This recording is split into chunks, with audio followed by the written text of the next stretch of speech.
Fluorescent lamp. A fluorescent lamp or fluorescent tube is a low-pressure mercury-vapor gas-discharge lamp that uses fluorescence to produce visible light. An electric current in the gas excites mercury vapor, which produces short-wave ultraviolet light that then causes a phosphor coating on the inside of the bulb to glow. A fluorescent lamp converts electrical energy into useful light much more efficiently than incandescent lamps. The luminous efficacy of a fluorescent light bulb can exceed 100 lumens per watt, several times the efficacy of an incandescent bulb with comparable light output. Fluorescent lamp fixtures are more costly than incandescent lamps because they require a ballast to regulate the current through the lamp, but the lower energy cost typically offsets the higher initial cost. Compact fluorescent lamps are now available in the same popular sizes as incandescents and are used as an energy-saving alternative in homes. Because they contain mercury, many fluorescent lamps are classified as hazardous waste. The United States Environmental Protection Agency recommends that fluorescent lamps be segregated from general waste for recycling or safe disposal. History. Physical discoveries. Fluorescence of certain rocks and other substances had been observed for hundreds of years before its nature was understood. By the middle of the 19th century, experimenters had observed a radiant glow emanating from partially evacuated glass vessels through which an electric current passed. One of the first to explain it was the Irish scientist Sir George Stokes from the University of Cambridge, who named the phenomenon fluorescence after fluorite, a mineral many of whose samples glow strongly due to impurities. The explanation relied on the nature of electricity and light phenomena as developed by the British scientists Michael Faraday in the 1840s and James Clerk Maxwell in the 1860s. Little more was done with this phenomenon until 1856, when a German glass blower named Heinrich Geissler created a mercury vacuum pump that evacuated a glass tube to an extent not previously possible. When an electrical current passed through a Geissler tube, a strong green glow on the walls of the tube at the cathode end could be observed. Because it produced some beautiful light effects, the Geissler tube was a popular source of amusement. More important, however, was its contribution to scientific research. One of the first scientists to experiment with a Geissler tube was Julius Pluckert, who systematically described in 1858 the luminescent effects that occurred in a Geissler tube. He also made the important observation that the glow in the tube shifted position when in proximity to an electromagnetic field. Alexander Edmund Becquerel observed in 1859 that certain substances gave off light when they were placed in a Geissler tube. He went on to apply thin coatings of luminescent materials to the surfaces of these tubes. Fluorescence occurred, but the tubes were very inefficient and had a short operating life. Inquiries that began with the Geissler tube continued as even better vacuums were produced. The most famous was the evacuated tube used for scientific research by William Crookes. That tube was evacuated by the highly effective mercury vacuum pump created by Hermann Sprengel. Research conducted by Crookes and others ultimately led to the discovery of the electron in 1897 by J. J. Thomson and X-rays in 1895 by Wilhelm Röntgen. But the Crookes tube, as it came to be known, produced little light because the vacuum in it was too good and thus lacked the trace amounts of gas that are needed for electrically stimulated luminescence. Early discharge lamps. While Becquerel was interested primarily in conducting scientific research into fluorescence, Thomas Edison briefly pursued fluorescent lighting for its commercial potential. He invented a fluorescent lamp in 1896 that used a coating of calcium tungstate as the fluorescing substance, excited by X-rays, but although it received a patent in 1907, it was not put into production. As with a few other attempts to use Geissler tubes for illumination, it had a short operating life, and given the success of the incandescent light, Edison had little reason to pursue an alternative means of electrical illumination. Nikola Tesla made similar experiments in the 1890s, devising high-frequency powered fluorescent bulbs that gave a bright greenish light, but as with Edison's devices, no commercial success was achieved. Although Edison lost interest in fluorescent lighting, one of his former employees was able to create a gas-based lamp that achieved a measure of commercial success. In 1895, Daniel McFarlane Moore demonstrated lamps 2 to 3 meters, 6.6 to 9.8 feet, in length that used carbon dioxide or nitrogen to emit white or pink light, respectively. As with future fluorescent lamps, they were considerably more complicated than an incandescent bulb. After years of work, Moore was able to extend the operating life of the lamps by inventing an electromagnetically controlled valve that maintained a constant gas pressure within the tube. Although Moore's lamp was complicated, was expensive to install, and required very high voltages, it was considerably more efficient than incandescent lamps, and it produced a more natural light than incandescent lamps. From 1904 onwards, Moore's lighting system was installed in a number of stores and offices. Its success contributed to General Electric's motivation to improve the incandescent lamp, especially its filament. GE's efforts came to fruition with the invention of a tungsten-based filament. The extended lifespan of incandescent bulbs negated one of the key advantages of Moore's lamp, but GE purchased the relevant patents in 1912. These patents and the inventive efforts that supported them were to be of considerable value when the firm took up fluorescent lighting more than 2 decades later. At about the same time that Moore was developing his lighting system, another American was creating a means of illumination that also can be seen as a precursor to the modern fluorescent lamp. This was the mercury-vapor lamp, invented by Peter Cooper Hewitt and patented in 1901, US 682,692. This patent number is frequently misquoted as US 889,692. Hewitt's lamp glowed when an electric current was passed through mercury vapor at a low pressure. Unlike Moore's lamps, Hewitt's were manufactured in standardized sizes and operated at low voltages. The mercury vapor lamp was superior to the incandescent lamps of the time in terms of energy efficiency, but the blue-green light it produced limited its applications. It was, however, used for photography and some industrial processes. Mercury vapor lamps continued to be developed at a slow pace, especially in Europe, and by the early 1930s they received limited use for large-scale illumination. Some of them employed fluorescent coatings, but these were used primarily for color correction and not for enhanced light output. Mercury vapor lamps also anticipated the fluorescent lamp in their incorporation of a ballast to maintain a constant current. Cooper Hewitt had not been the first to use mercury vapor for illumination, as earlier efforts had been mounted by Way, Rapif, Arons, and Bastian and Salisbury. Of particular importance was the mercury vapor lamp invented by Koch in Germany. This lamp used quartz in place of glass to allow higher operating temperatures, and hence greater efficiency. Although its light output relative to electrical consumption was better than that of other sources of light, the light it produced was similar to that of the Cooper-Hewitt lamp in that it lacked the red portion of the spectrum, making it unsuitable for ordinary lighting. Neon lamps. The next step in gas-based lighting took advantage of the luminescent qualities of neon, an inert gas that had been discovered in 1898 by isolation from the atmosphere. Neon glowed a brilliant red when used in Geissler tubes. By 1910, Georges Claude, a Frenchman who had developed a technology and a successful business for air liquefaction, was obtaining enough neon as a byproduct to support a neon lighting industry. While neon lighting was used around 1930 in France for general illumination, it was no more energy efficient than conventional incandescent lighting. Neon tube lighting, which also includes the use of argon and mercury vapor as alternate gases, came to be used primarily for eye-catching signs and advertisements.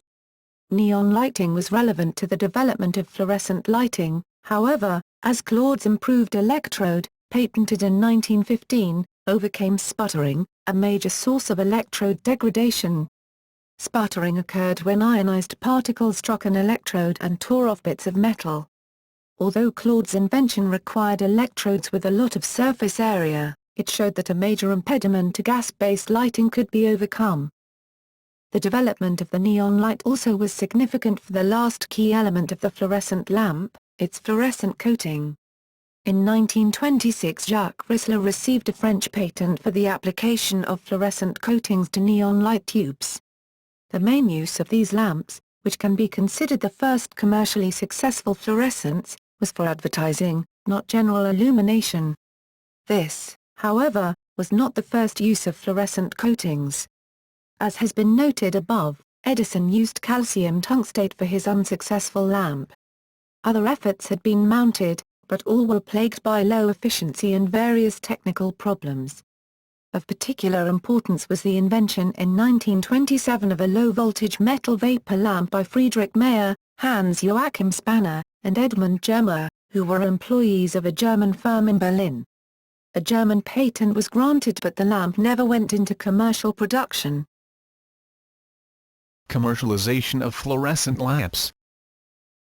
All the major features of fluorescent lighting were in place at the end of the 1920s. Decades of invention and development had provided the key components of fluorescent lamps: economically manufactured glass tubing, inert gases for filling the tubes, electrical ballasts, long-lasting electrodes, mercury vapor as a source of luminescence, effective means of producing a reliable electrical discharge, and fluorescent coatings that could be energized by ultraviolet light. At this point, intensive development was more important than basic research. In 1934, Arthur Compton, a renowned physicist and GE consultant, reported to the GE lamp department on successful experiments with fluorescent lighting at General Electric Company, Limited in Great Britain, unrelated to General Electric in the United States. Stimulated by this report, and with all of the key elements available, a team led by George Inman built a prototype fluorescent lamp in 1934 at General Electric's Naylor Park, Ohio, engineering laboratory. This was not a trivial exercise.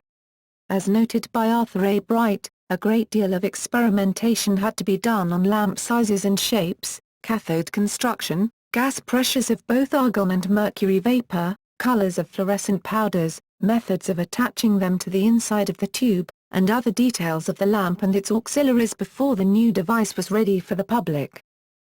In addition to having engineers and technicians along with facilities for R&D work on fluorescent lamps, General Electric controlled what it regarded as the key patents covering fluorescent lighting, including the patents originally issued to Hewitt, Moore, and Koch. More important than these was a patent covering an electrode that did not disintegrate at the gas pressures that ultimately were employed in fluorescent lamps. Albert W. Hull of GE's Schenectady Research Laboratory filed for a patent on this invention in 1927, which was issued in 1931. General Electric used its control of the patents to prevent competition with its incandescent lights and probably delayed the introduction of fluorescent lighting by 20 years. Eventually, war production required 24-hour factories with economical lighting and fluorescent lights became available. While the Hull patent gave GE a basis for claiming legal rights over the fluorescent lamp, a few months after the lamp went into production the firm learned of a U.S. patent application that had been filed in 1927 for the aforementioned metal vapor lamp invented in Germany by Mayer, Spanner, and Germer. The patent application indicated that the lamp had been created as a superior means of producing ultraviolet light, but the application also contained a few statements referring to fluorescent illumination.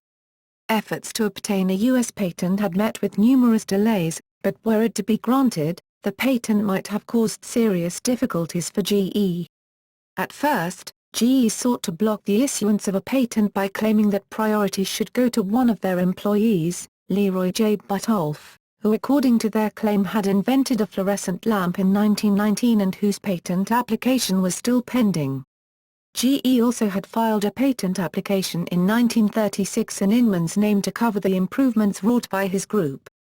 In 1939 GE decided that the claim of Mayer, Spanner, and Germer had some merit, and that in any event a long interference procedure was not in their best interest. They therefore dropped the Buttolph claim and paid $180,000 to acquire the Mayer, AL application, which at that point was owned by a firm known as Electrons, Incorporated. The patent was duly awarded in December 1939. This patent, along with the Hull patent, put GE on what seemed to be firm legal ground, although it faced years of legal challenges from Sylvania Electric Products, Incorporated, which claimed infringement on patents that it held. Even though the patent issue would not be completely resolved for many years, General Electric's strength in manufacturing and marketing the bulb gave it a preeminent position in the emerging fluorescent light market. Sales of fluorescent luminous lamps commenced in 1938 when 4 different sizes of tubes were put on the market used in fixtures manufactured by 3 leading corporations, Lightolia, Artcraft Fluorescent Lighting Corporation, and Globe Lighting, 2 based in New York City. During the following year GE and Westinghouse publicized the new lights through exhibitions at the New York World's Fair and the Golden Gate International Exposition in San Francisco. Fluorescent lighting systems spread rapidly during World War II as wartime manufacturing intensified lighting demand. By 1951 more light was produced in the United States by fluorescent lamps than by incandescent lamps. In the first year zinc orthosilicate with varying content of beryllium was used as greenish phosphor. Small additions of magnesium tungstate improved the blue part of the spectrum, yielding acceptable white. After it was discovered that beryllium was toxic, holophosphate-based phosphors took over. Principles of operation. The fundamental means for conversion of electrical energy into radiant energy in a fluorescent lamp relies on inelastic scattering of electrons. An incident electron collides with an atom in the gas. If the free electron has enough kinetic energy, it transfers energy to the atom's outer electron, causing that electron to temporarily jump up to a higher energy level. The collision is inelastic because a loss of kinetic energy occurs. This higher energy state is unstable, and the atom will emit an ultraviolet photon as the atom's electron reverts to a lower, more stable, energy level. Most of the photons that are released from the mercury atoms have wavelengths in the ultraviolet, UV, region of the spectrum, predominantly at wavelengths of 253.7 and 185 nanometers, nm. These are not visible to the human eye, so they must be converted into visible light. This is done by making use of fluorescence.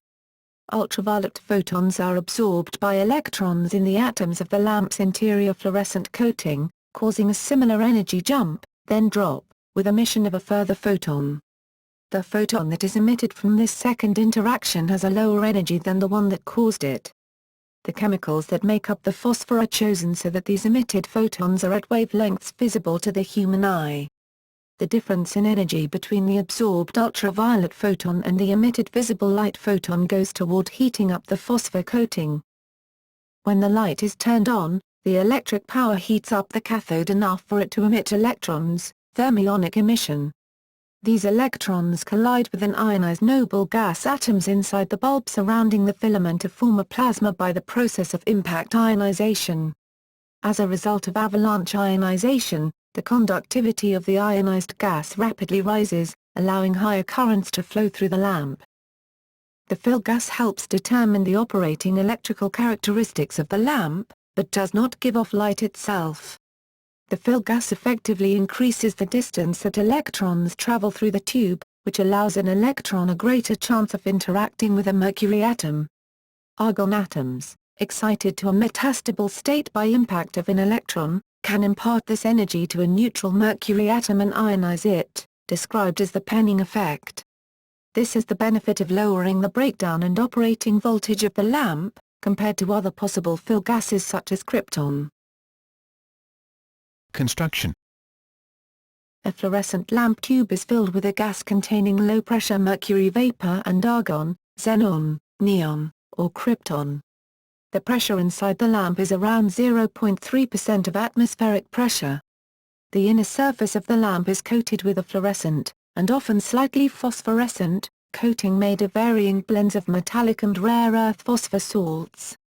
The lamp's electrodes are typically made of coiled tungsten and usually referred to as cathodes because of their prime function of emitting electrons.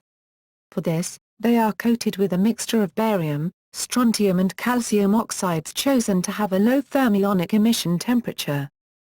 Fluorescent lamp tubes are typically straight and range in length from about 100 mm, 3.9 in, for miniature lamps, to 2.43 meters, 8.0 feet, for high-output lamps. Some lamps have the tube bent into a circle, used for table lamps or other places where a more compact light source is desired. Larger U-shaped lamps are used to provide the same amount of light in a more compact area, and are used for special architectural purposes. Compact fluorescent lamps have several small diameter tubes joined in a bundle of 2, 4, or 6, or a small diameter tube coiled into a spiral, to provide a high amount of light output in little volume. Light-emitting phosphors are applied as a paint-like coating to the inside of the tube. The organic solvents are allowed to evaporate, then the tube is heated to nearly the melting point of glass to drive off remaining organic compounds and fuse the coating to the lamp tube. Careful control of the grain size of the suspended phosphors is necessary. Large grains, 35 micrometers or larger, lead to weak grainy coatings, whereas too many small particles 1 or 2 micrometers or smaller leads to poor light maintenance and efficiency. Most phosphors perform best with a particle size around 10 micrometers. The coating must be thick enough to capture all the ultraviolet light produced by the mercury arc, but not so thick that the phosphor coating absorbs too much visible light. The first phosphors were synthetic versions of naturally occurring fluorescent minerals, with small amounts of metals added as activators. Later other compounds were discovered, allowing differing colors of lamps to be made. Electrical aspects of operation. Fluorescent lamps are negative differential resistance devices, so as more current flows through them, the electrical resistance of the fluorescent lamp drops, allowing even more current to flow. Connected directly to a constant voltage power supply, a fluorescent lamp would rapidly self-destruct due to the uncontrolled current flow. To prevent this, fluorescent lamps must use an auxiliary device, a ballast, to regulate the current flow through the tube. The terminal voltage across an operating lamp varies depending on the arc current, tube diameter, temperature, and fill gas. A fixed part of the voltage drop is due to the electrodes. A general lighting service 48-inch, 1219 mm, T12 lamp operates at 430 mA, with 100 volts drop. High-output lamps operate at 800 mA, and some types operate up to 1.5 A. The power level varies from 33 to 82 watts per meter of tube length, 10 to 25 watts per foot, for T12 lamps. The simplest ballast for alternating current, AC, uses an inductor placed in series, consisting of a winding on a laminated magnetic core. The inductance of this winding limits the flow of AC current. This type is still used, for example, in 120-volt operated desk lamps using relatively short lamps. Ballasts are rated for the size of lamp and power frequency. Where the AC voltage is insufficient to start long fluorescent lamps, the ballast is often a step-up auto-transformer with substantial leakage inductance, so as to limit the current flow. Either form of inductive ballast may also include a capacitor for power factor correction. Many different circuits have been used to operate fluorescent lamps. The choice of circuit is based on AC voltage, tube length, initial cost, long-term cost, instant versus non-instant starting, temperature ranges and parts availability, etc. Fluorescent lamps can run directly from a direct current, DC, supply of sufficient voltage to strike an arc. The ballast must be resistive, and would consume about as much power as the lamp. When operated from DC, the starting switch is often arranged to reverse the polarity of the supply to the lamp each time it is started.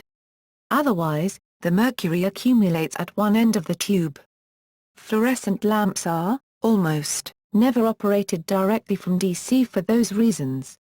Instead, an inverter converts the DC into AC and provides the current limiting function as described below for electronic ballasts. Effect of temperature. The light output and performance of fluorescent lamps is critically affected by the temperature of the bulb wall and its effect on the partial pressure of mercury vapor within the lamp. Each lamp contains a small amount of mercury, which must vaporize to support the lamp current and generate light. At low temperatures the mercury is in the form of dispersed liquid droplets. As the lamp warms, more of the mercury is in vapor form. At higher temperatures, self-absorption in the vapor reduces the yield of UV and visible light. Since mercury condenses at the coolest spot in the lamp, careful design is required to maintain that spot at the optimum temperature, around 40 degC. By using an amalgam with some other metal, the vapor pressure is reduced and the optimum temperature range extended upward. However, the bulb wall cold spot temperature must still be controlled to prevent migration of the mercury out of the amalgam and condensing on the cold spot. Fluorescent lamps intended for higher output will have structural features such as a deformed tube or internal heat sinks to control cold spot temperature and mercury distribution. Heavily loaded small lamps, such as compact fluorescent lamps, also include heat sink areas in the tube to maintain mercury vapor pressure at the optimum value. Losses. Only a fraction of the electrical energy inputs into a lamp is converted to useful light. The ballast dissipates some heat. Electronic ballasts may be around 90% efficient. A fixed voltage drop occurs at the electrodes, which also produces heat. Some of the energy in the mercury vapor column is also dissipated, but about 85% is turned into visible and ultraviolet light. The UV light is absorbed by the lamp's fluorescent coating, which re-radiates the energy at longer wavelengths to emit visible light. Not all the UV energy striking the phosphor gets converted into visible light. In a modern lamp, for every 100 incident photons of UV impacting the phosphor, only 86 visible light photons are emitted, a quantum efficiency of 86%. The largest single loss in modern lamps is due to the lower energy of each photon of visible light, compared to the energy of the UV photons that generated them, a phenomenon called Stokes shift. Incident photons have an energy of 5.5 electron volts but produce visible light photons with energy around 2.5 electron volts, so only 45% of the UV energy is used. The rest is dissipated as heat. If a so-called two-photon phosphor could be developed, this would improve the efficiency, but much research has not yet found such a system. Cold cathode lamps. Most fluorescent lamps use electrodes that operate by thermionic emission, meaning they are operated at a high enough temperature for the electrode material, usually aided by a special coating, to emit electrons into the tube by heat. However, there are also tubes that operate in cold cathode mode, whereby electrons are liberated into the tube only by the large potential difference, voltage, between the electrodes. This does not mean the electrodes are cold. Indeed, they can be very hot, but it does mean they are operating below their thermionic emission temperature. Because cold cathode lamps have no thermionic emission coating to wear out, they can have much longer lives than hot cathode tubes. This quality makes them desirable for maintenance-free long-life applications, such as backlights and liquid crystal displays. Sputtering of the electrode may still occur, but electrodes can be shaped, for example into an internal cylinder, to capture most of the sputtered material so it is not lost from the electrode. Cold cathode lamps are generally less efficient than thermionic emission lamps because the cathode fall voltage is much higher. The increased fall voltage results in more power dissipation at tube ends, which does not contribute to light output. However, this is less significant with longer tubes. The increased power dissipation at tube ends also usually means cold cathode tubes have to be run at a lower loading than their thermionic emission equivalents. Given the higher tube voltage required anyway, these tubes can easily be made long, and even run as series strings. They are better suited for bending into special shapes for lettering and signage, and can also be instantly switched on or off. Starting. The mercury atoms in the fluorescent tube must be ionized before the arc can strike within the tube. For small lamps, it does not take much voltage to strike the arc and starting the lamp presents no problem, but larger tubes require a substantial voltage, in the range of 1000 volts. Preheating. This technique uses a combination filament cathode at each end of the lamp in conjunction with a mechanical or automatic, bimetallic, switch. See circuit diagram to the right, that initially connect the filaments in series with the ballast to preheat them. When the arc is struck, the filaments are disconnected. This system is described as preheat and sometimes switch start. These systems are standard equipment in 200 to 240 V countries, and for 100 to 120 V lamps up to about 30 watts. Before the 1960s, 4-pin thermal starters and manual switches were used. A method widely used for preheating from then, and still in common use, is a glow starter, illustrated.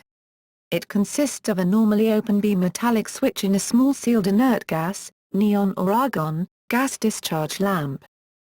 When power is first applied to the circuit, there will be a glow discharge across the electrodes in the starter lamp.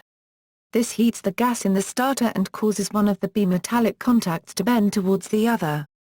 When the contacts touch, the two filaments of the fluorescent lamp and the ballast will effectively be switched in series to the supply voltage.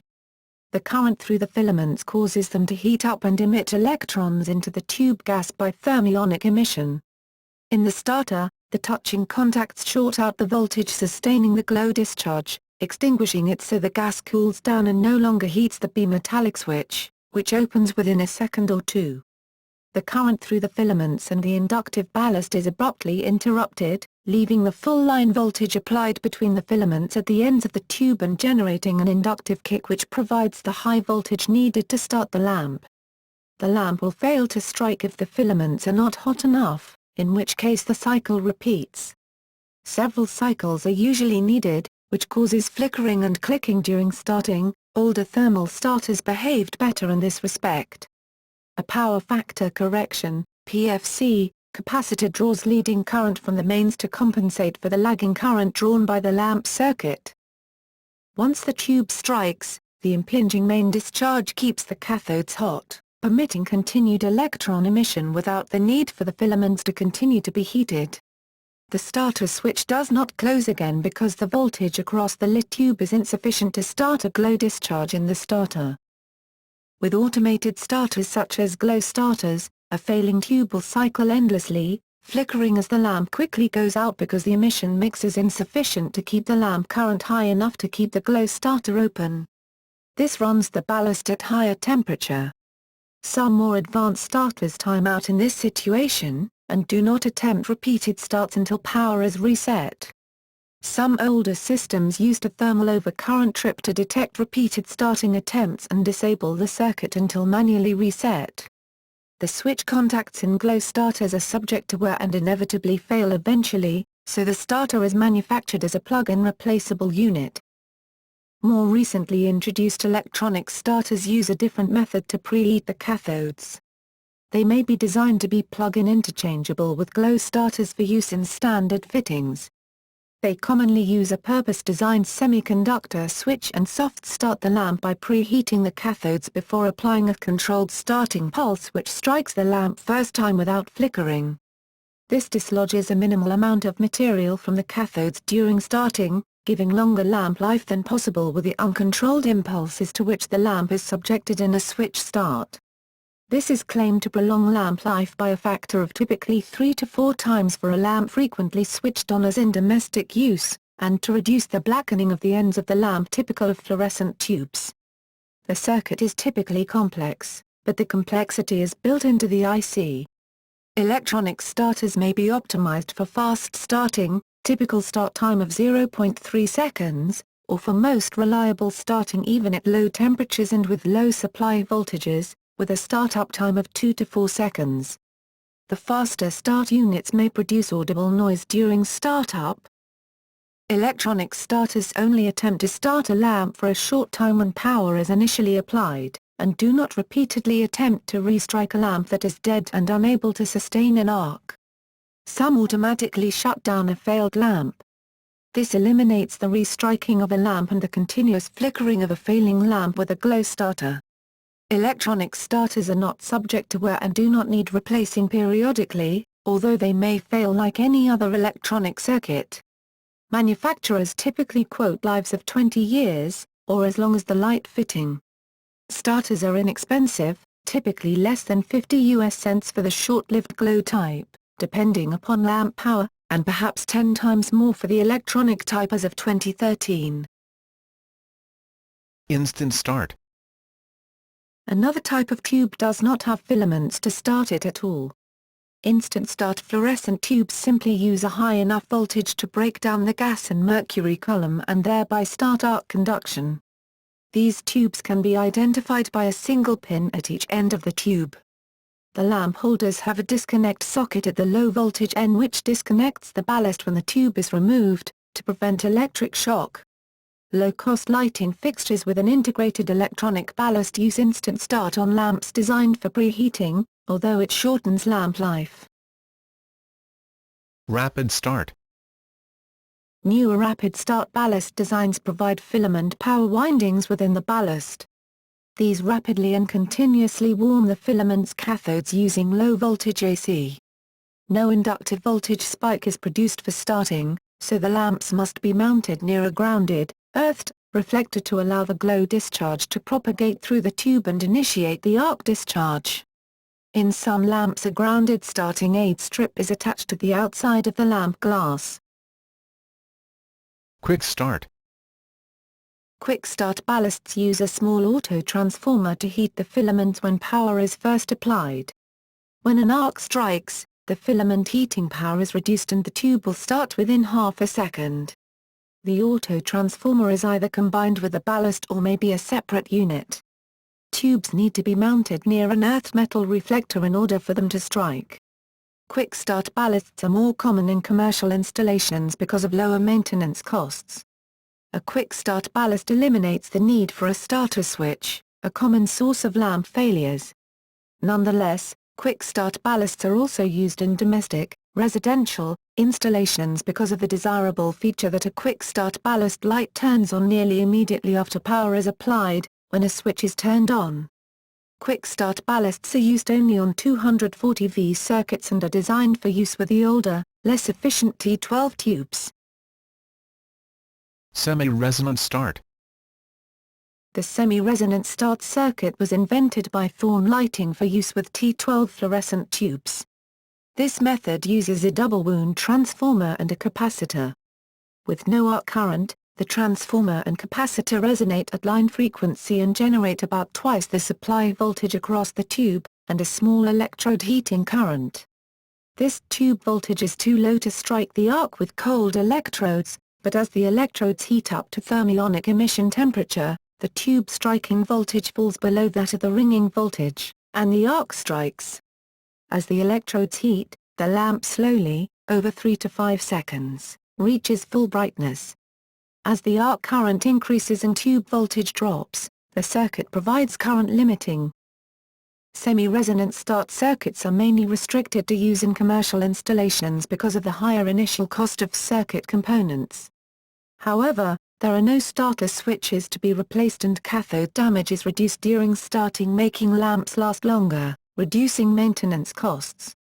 Due to the high open circuit tube voltage, this starting method is particularly good for starting tubes in cold locations.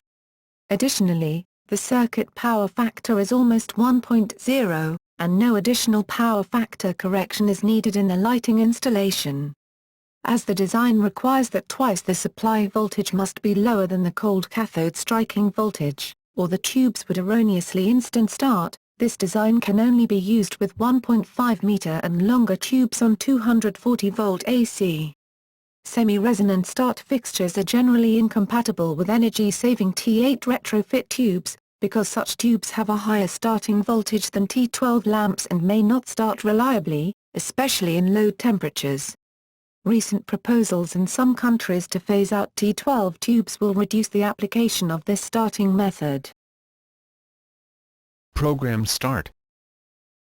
This is used with electronic ballasts shown below. A programmed start ballast is a more advanced version of rapid start. This ballast applies power to the filaments first, then after a short delay to allow the cathodes to preheat, applies voltage to the lamps to strike an arc. This ballast gives the best life and most starts from lamps, and so is preferred for applications with very frequent power cyclings such as vision examination rooms and restrooms with a motion detector switch. Electronic ballasts. Electronic ballasts employ transistors to change the supply frequency into high-frequency AC while also regulating the current flow in the lamp. Some still use an inductance to limit the current, but the higher frequency allows a much smaller inductance to be used. Others use a capacitor-transistor combination to replace the inductor, since a transistor and capacitor working together can perfectly simulate the action of an inductor. These ballasts take advantage of the higher efficacy of lamps operated with higher frequency current, which rises by almost 10% at 10 kHz, compared to efficiency at normal power frequency. When the AC period is shorter than the relaxation time to deionize mercury atoms in the discharge column, the discharge stays closer to optimum operating condition. Electronic ballasts typically work in rapid start or instant start mode. Electronic ballasts are commonly supplied with AC power, which is internally converted to DC and then back to a variable frequency AC waveform. Depending upon the capacitance and the quality of constant current pulse width modulation, this can largely eliminate modulation at 100 or 120 Hz. Low-cost ballasts mostly contain only a simple oscillator and series resonant LC circuit.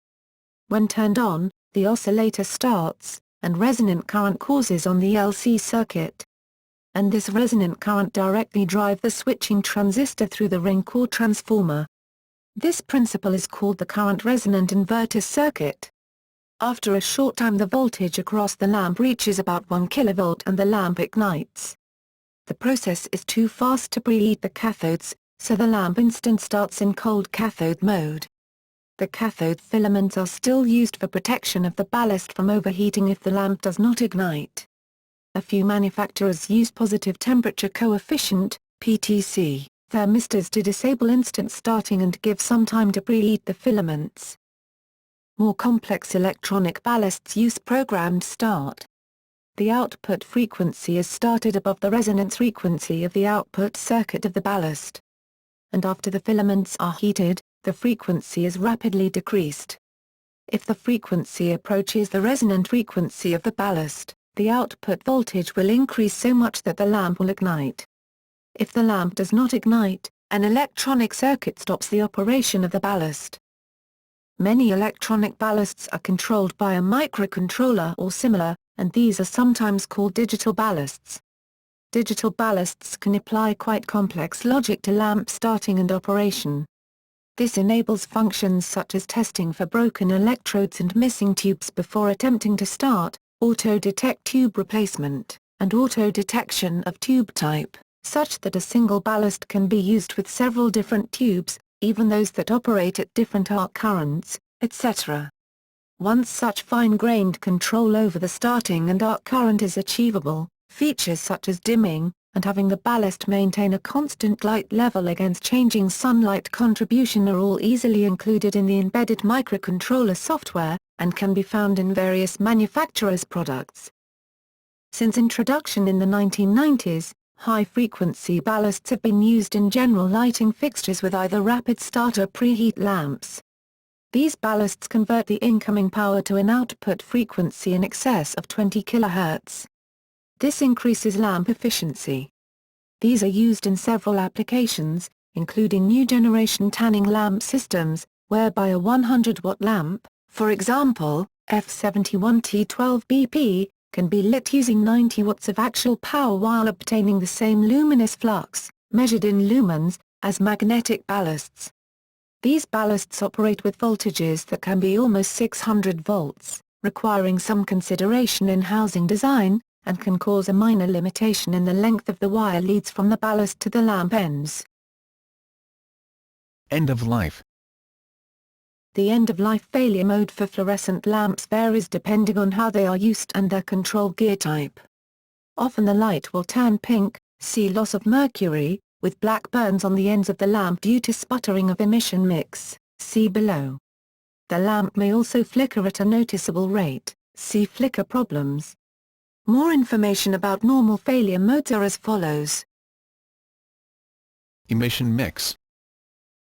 The emission mix on the tube filament's cathodes is necessary to enable electrons to pass into the gas via thermionic emission at the tube operating voltages used. The mix is slowly sputtered off by bombardment with electrons and mercury ions during operation, but a larger amount is sputtered off each time the tube is started with cold cathodes. The method of starting the lamp has a significant impact on this. Lamps operated for typically less than 3 hours each switch on will normally run out of the emission mix before other parts of the lamp fail.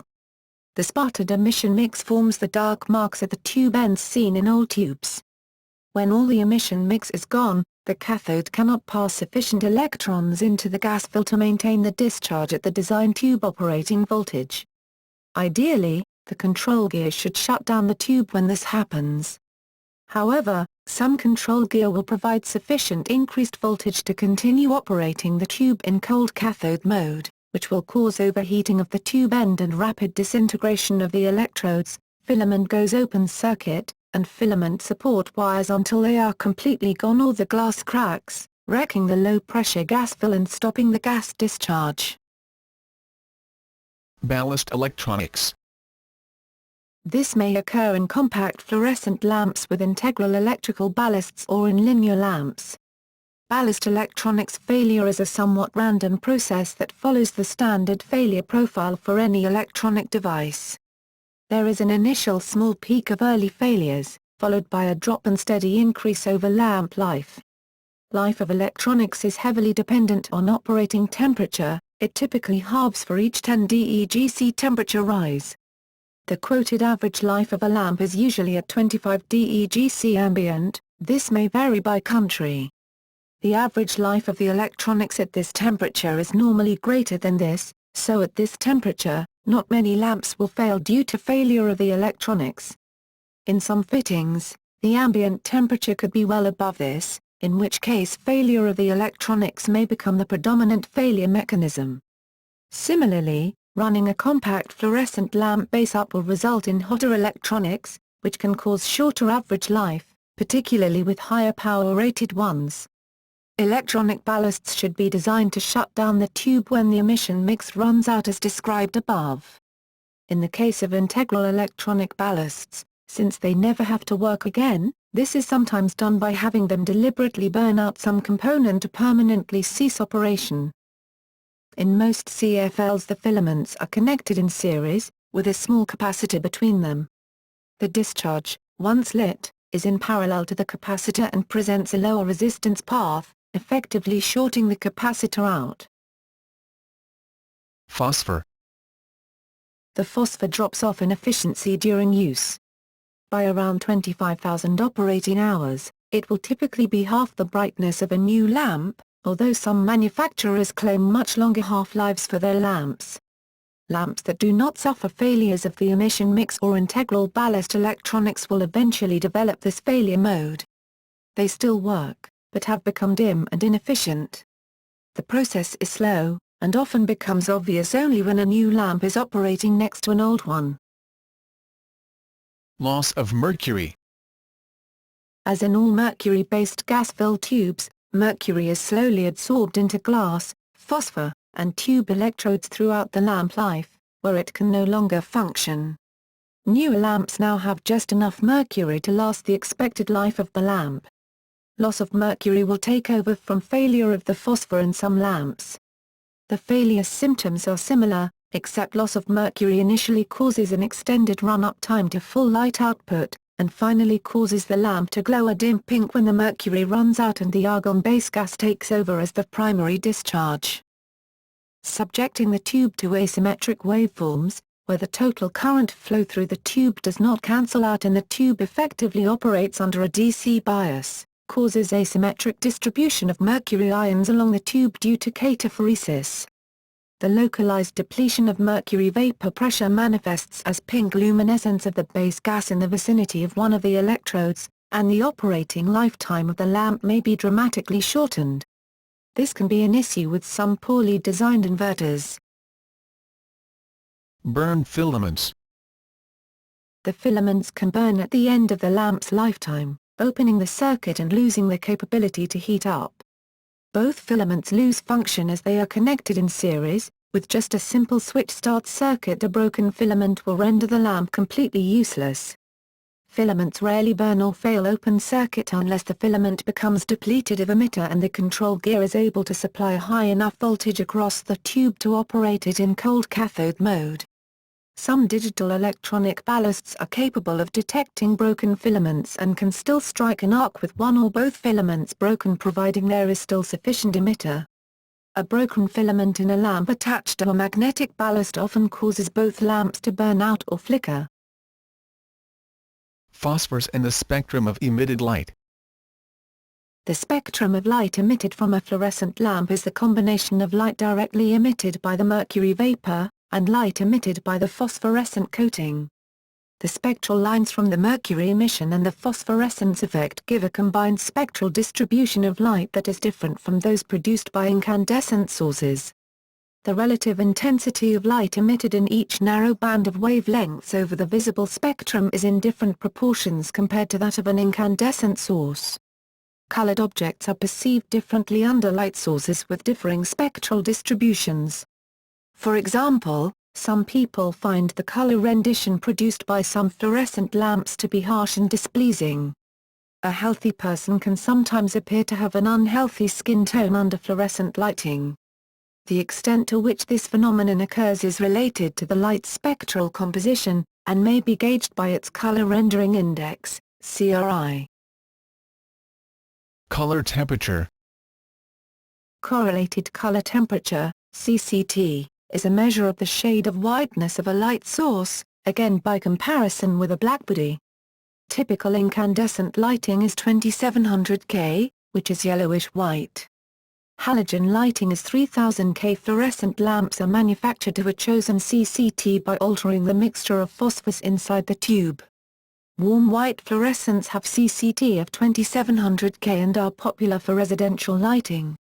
Neutral white fluorescents have a CCT of 3000 K or 3500 K. Cool white fluorescents have a CCT of 4100 K and are popular for office lighting. Daylight fluorescents have a CCT of 5000 K to 6500 K, which is bluish-white. High CCT lighting generally requires higher light levels.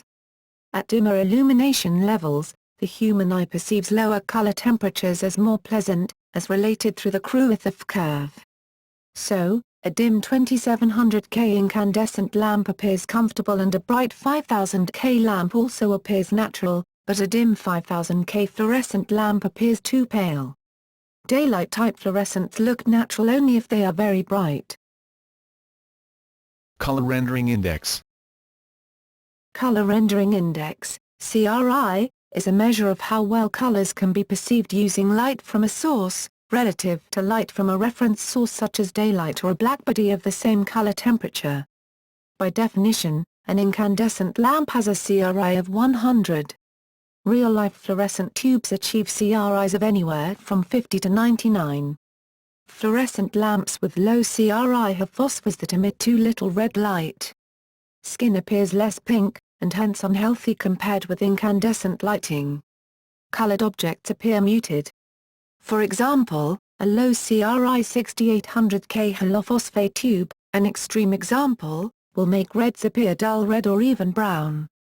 Since the eye is relatively less efficient at detecting red light, an improvement in color rendering index, with increased energy in the red part of the spectrum, may reduce the overall luminous efficacy. Lighting arrangements use fluorescent tubes in an assortment of tints of white. Sometimes this is because of the lack of appreciation for the difference or importance of differing tube types. Mixing tube types within fittings can improve the color reproduction of lower quality tubes. Phosphor composition. Some of the least pleasant light comes from tubes containing the older, holophosphate type phosphors, chemical formula Ca5, PO4, 3, F, Cl, Sp3+, Mn2+. This phosphor mainly emits yellow and blue light, and relatively little green and red. In the absence of a reference, this mixture appears white to the eye, but the light is an incomplete spectrum. The CRI of such lamps is around 60. Since the 1990s, higher quality fluorescent lamps use either a higher CRI halophosphate coating, or a triphosphor mixture, based on europium and terbium ions, that have emission bands more evenly distributed over the spectrum of visible light. High CRI halophosphate and triphosphor tubes give a more natural color reproduction to the human eye. The CRI of such lamps is typically 82 to 100. Applications. Fluorescent lamps come in many shapes and sizes. The compact fluorescent lamp, CFL, is becoming more popular. Many compact fluorescent lamps integrate the auxiliary electronics into the base of the lamp, allowing them to fit into a regular light bulb socket. In U.S. residences, fluorescent lamps are mostly found in kitchens, basements, or garages, but schools and businesses find the cost savings of fluorescent lamps to be significant and rarely use incandescent lights. Tax incentives and building codes result in higher use in places such as California. In other countries, residential use of fluorescent lighting varies depending on the price of energy, financial and environmental concerns of the local population, and acceptability of the light output. In East and Southeast Asia it is very rare to see incandescent bulbs in buildings anywhere. Some countries are encouraging the phase-out of incandescent light bulbs and substitution of incandescent lamps with fluorescent lamps or other types of energy-efficient lamps. In addition to general lighting, special fluorescent lights are often used in stage lighting for film and video production. They are cooler than traditional halogen light sources, and use high-frequency ballasts to prevent video flickering and high color rendition index lamps to approximate daylight color temperatures. Advantages. Luminous efficacy. Fluorescent lamps convert more of the input power to visible light than incandescent lamps, though as of 2013 LEDs are sometimes even more efficient and are more rapidly increasing in efficiency. A typical 100-watt tungsten filament incandescent lamp may convert only 5% of its power input to visible white light, 400 to 700 nanometers wavelength, whereas typical fluorescent lamps convert about 22% of the power input to visible white light. The efficacy of fluorescent tubes ranges from about 16 lumens per watt for a 4-watt tube with an ordinary ballast to over 100 lumens per watt with a modern electronic ballast, commonly averaging 50 to 67 lumina per watt overall. Most compact fluorescents above 13 watts with integral electronic ballasts achieve about 60 lumina per watt. Lamps are rated by lumens after 100 hours of operation. For a given fluorescent tube, a high-frequency electronic ballast gives about a 10% efficacy improvement over an inductive ballast. It is necessary to include the ballast loss when evaluating the efficacy of a fluorescent lamp system. This can be about 25% of the lamp power with magnetic ballasts, and around 10% with electronic ballasts. Fluorescent lamp efficacy is dependent on lamp temperature at the coldest part of the lamp. In T8 lamps this is in the center of the tube. In T5 lamps this is at the end of the tube with a text stamped on it. The ideal temperature for a T8 lamp is 25 degC, 77 degF, while the T5 lamp is ideally at 35 degC, 95 degF. Life. Typically a fluorescent lamp will last between 10 to 20 times as long as an equivalent incandescent lamp when operated several hours at a time. Under standard test conditions general lighting lamps have 9,000 hours or longer service life. The higher initial cost of a fluorescent lamp is usually more than compensated for by lower energy consumption over its life. Lower luminance. Compared with an incandescent lamp, a fluorescent tube is a more diffuse and physically larger light source.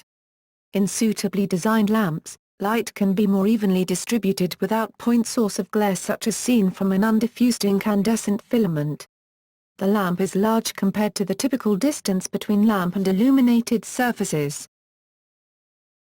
Lower heat. About 2/3 to 3/4 less heat is given off by fluorescent lamps compared to an equivalent installation of incandescent lamps. This greatly reduces the size, cost, and energy consumption devoted to air conditioning for office buildings that would typically have many lights and few windows. Disadvantages. Frequent switching. If the lamp is installed where it is frequently switched on and off, it will age rapidly. Under extreme conditions, its lifespan may be much shorter than a cheap incandescent lamp. Each start cycle slightly erodes the electron-emitting surface of the cathodes. When all the emission material is gone, the lamp cannot start with the available ballast voltage. Fixtures intended for flashing of lights, such as for advertising, will use a ballast that maintains cathode temperature when the arc is off, preserving the life of the lamp. The extra energy used to start a fluorescent lamp is equivalent to a few seconds of normal operation. It is more energy efficient to switch off lamps when not required for several minutes. Health and safety issues. If a fluorescent lamp is broken, a very small amount of mercury can contaminate the surrounding environment. About 99% of the mercury is typically contained in the phosphor, especially on lamps that are near the end of their life. The broken glass is usually considered a greater hazard than the small amount of spilled mercury. The EPA recommends airing out the location of a fluorescent tube break and using wet paper towels to help pick up the broken glass and fine particles. Any glass and used towels should be disposed of in a sealed plastic bag. Vacuum cleaners can cause the particles to become airborne, and should not be used. Fluorescent lamps with magnetic ballasts flicker at a normally unnoticeable frequency of 100 or 120 Hz, and this flickering can cause problems for some individuals with light sensitivity. They are listed as problematic for some individuals with autism, epilepsy, lupus, chronic fatigue syndrome, Lyme disease, and vertigo. Newer fluorescent lights without magnetic ballasts have essentially eliminated flicker. Ultraviolet emission. Fluorescent lamps emit a small amount of ultraviolet, UV, light. A 1993 study in the U.S. found that ultraviolet exposure from sitting under fluorescent lights for 8 hours is equivalent to only 1 minute of sun exposure. Very sensitive individuals may experience a variety of health problems relating to light sensitivity that is aggravated by artificial lighting. The ultraviolet light from a fluorescent lamp can degrade the pigments in paintings, especially watercolor pigments, and bleach the dyes used in textiles and some printing. Valuable artwork must be protected from ultraviolet light by placing additional glass or transparent acrylic sheets between the lamp and the artwork. Ballast. Fluorescent lamps require a ballast to stabilize the current through the lamp, and to provide the initial striking voltage required to start the arc discharge. This increases the cost of fluorescent light fixtures, though often one ballast is shared between 2 or more lamps. Electromagnetic ballasts with a minor fault can produce an audible humming or buzzing noise. Magnetic ballasts are usually filled with a tar-like potting compound to reduce emitted noise. Hum is eliminated in lamps with a high-frequency electronic ballast. Energy lost in magnetic ballasts was around 10% of lamp input power according to GE literature from 1978. Electronic ballasts reduce this loss. Power quality and radio interference. Simple inductive fluorescent lamp ballasts have a power factor of less than unity. Inductive ballasts include power factor correction capacitors. Simple electronic ballasts may also have low power factor due to their rectifier input stage. Fluorescent lamps are a non-linear load and generate harmonic currents in the electrical power supply. The arc within the lamp may generate radio frequency noise, which can be conducted through power wiring. Suppression of radio interference is possible. Very good suppression is possible, but adds to the cost of the fluorescent fixtures. Operating temperature. Fluorescent lamps operate best around room temperature. At much lower or higher temperatures, efficiency decreases. At below freezing temperatures, standard lamps may not start. Special lamps may be needed for reliable service outdoors in cold weather. In applications such as road and railway signaling, fluorescent lamps which do not generate as much heat as incandescent lamps may not melt snow and ice build up around the lamp, leading to reduced visibility. Lamp shape. Fluorescent tubes are long, low luminance sources compared with high-pressure arc lamps, incandescent lamps and LEDs. However, low luminous intensity of the emitting surface is useful because it reduces glare. Lamp fixture design must control light from a long tube instead of a compact globe. The compact fluorescent lamp, CFL, replaces regular incandescent bulbs.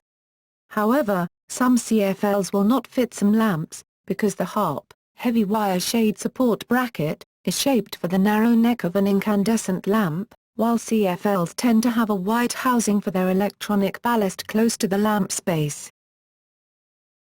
Flicker problems.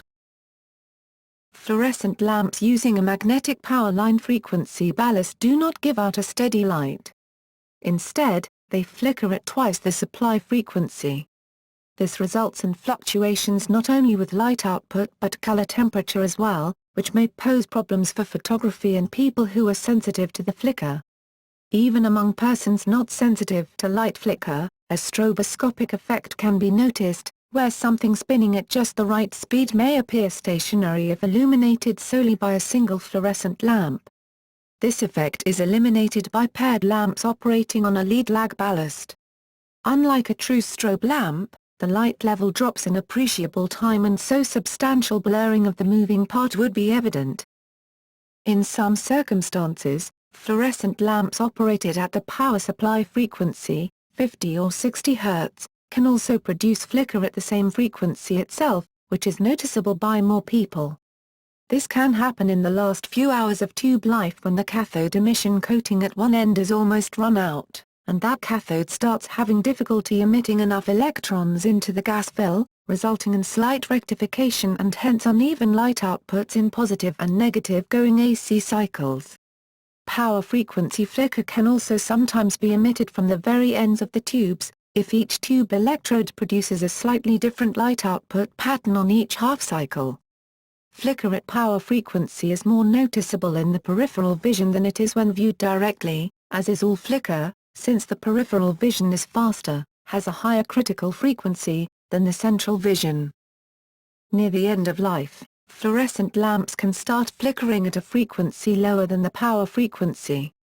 This is due to a dynamic instability inherent in the negative resistance of the plasma source, which can be from a bad lamp, a bad ballast, or a bad starter.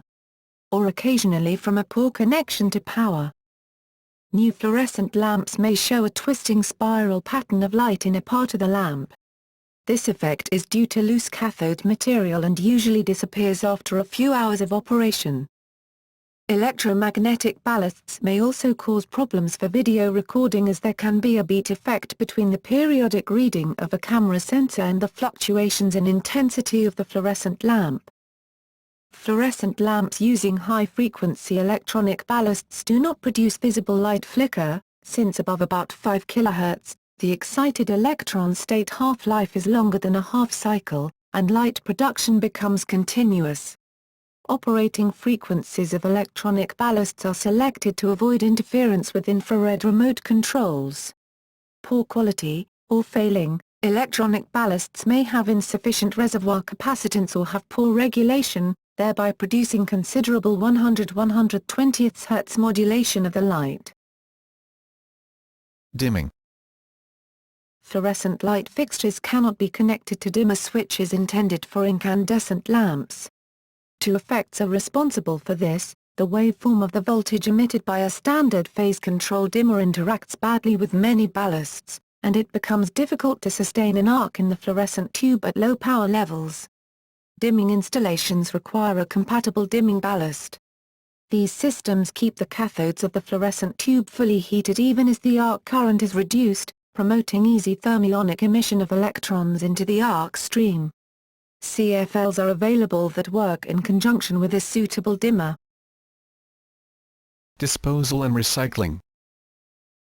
The disposal of phosphor and particularly the toxic mercury in the tubes is an environmental issue. Governmental regulations in many areas require special disposal of fluorescent lamps separate from general and household wastes. For large commercial or industrial users of fluorescent lights, recycling services are available in many nations, and may be required by regulation. In some areas, recycling is also available to consumers. Lamp sizes and designations. Systematic nomenclature identifies mass-market lamps as to general shape, power rating, length, color, and other electrical and illuminating characteristics. Science demonstrations.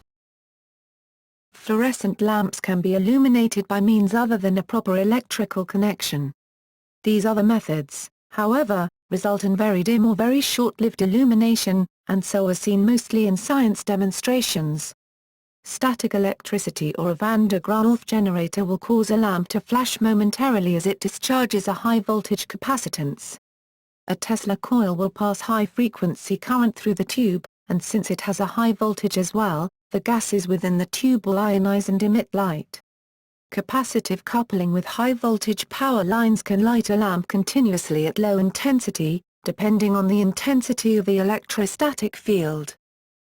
Also, placing a fluorescent lamp halfway up a two-way radio antenna while transmitting will illuminate the lamp due to the RF energy.